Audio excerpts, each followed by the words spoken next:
నందేమో నాన్నకి సింహం నీ అమ్మకి వాహనమై ఉండలేదా ఎలకేమో తమరికి నెమలేమో తంబికి రథమల్లే మారలేదా పలుజాతుల భిన్నత్వం కనిపిస్తున్నా కలిసుంటూ ఏకత్వం బోధిస్తున్నా ఎందుకు మాకి హింసావాదం ఎదిగేటందుకు అది ఆటంకం నేపరం మాకు సోదర భావం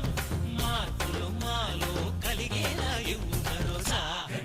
గం గణపతి గం గణపతి గం గణపతి జై జై గణేశ జై కొడత గణేశ జయములిప్పు బొజ్జ గణేశ హై హై గణేశ అడిగేస్తా గణేశ అభయమిప్పు బుజ్జి గణేశ